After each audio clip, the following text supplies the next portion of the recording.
अध्यक्ष महोदय, महाराष्ट्र विधानसभेने संमत केलेले सन 2025 चे विधानसभा विधेयक क्रमांक 54 महाराष्ट्र ग्रामपंचायतीच्या जिल्हा परिषदांच्या व पंचायत समितींच्या विवक्षित निवडणुकीकरता वैधता प्रमाणपत्र सादर करण्याची मुदत तात्पुरती वाढवणे विधेयक 2025 विचारात घ्यावे असा प्रस्ताव मी आपल्या अनुमतीने मांडतो। प्रस्ताव नाही, विधेयक कशासाठी आहे, का मुदत वाढवतोय असं थोडं त्यांना उद्देश कळला तर ते सोपं होईल तुमचं विधेयक मंजूर होणं। अध्यक्ष महोदय, स्थानिक स्वराज्य संस्थेतील जिल्हा परिषद पंचायत समिती ग्रामपंचायतीच्या अनुसूचित जाती जमाती अनुसूचित जाती नागरिकांचा मागास प्रवर्ग यांच्याकरता राखीव असलेल्या जागेसाठी निवडणूक लढवण्यासाठी इच्छुक असलेल्या उमेदवारांना उमेदवारीच्या नामनिर्देशन पत्रासोबत जातीचे प्रमाणपत्र व जात पडताळणी समितीने दिलेले वैधता प्रमाणपत्र सादर करणे आवश्यक आहे। आणि अशा परिस्थितीमध्ये आपण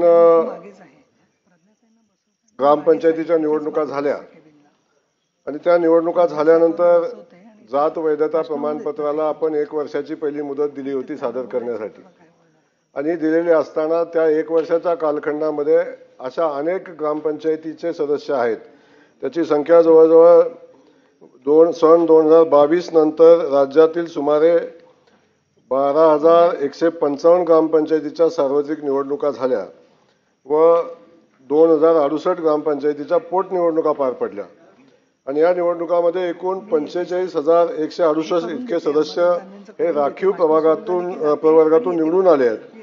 सदर सदस्यांनी ते निवडून आल्यानंतर जात प्रमाणपत्रता वैधता प्रमाणपत्र 1 वर्षाच्या आत देण्याची मुभा त्यांना देण्यात आली होती। त्या अनुसरून सुमारे 28,237 ग्रामपंचायत सदस्यांनी विहित मुदतीत जात वैधता प्रमाणपत्र सादर केले।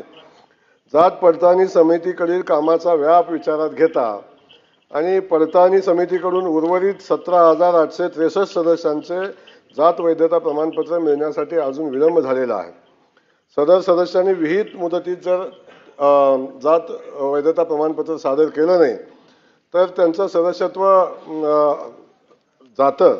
म्हणून आपण साधारण 17,863 ग्रामपंचायत सदस्य यांच्यावर महाराष्ट्र ग्रामपंचायत अधिनियम 1958 कलम 10(1) क आणि कलम 30(1) क मधील तरतुदीनुसार अपात्रतेची कारवाई होण्याची शक्यता त्यांच्यावर आता आहे। या परिस्थितीमध्ये प्रस्तुत प्रकरणी केवळ जात पडताळणी समितीकडील कामाच्या व्यापामुळे इतक्या मोठ्या प्रमाणावर सदस्य अपात्र होता कामा नये या उद्देशाने प्रस्तुत सुधारणा प्रस्तावित करण्यात आलेली आहे। सन 2025 चा महाराष्ट्र अध्यादेश क्रमांक 3 चे विधेयकात रूपांतर होणे आवश्यक आहे। प्रस्तुत सुधारणा ही दिनांक 1 ऑगस्ट 2022 ते 30 एप्रिल 2025 या कालावधीत पार पडलेल्या निवडणुकीकरता लागू करण्यात आलेली आहे।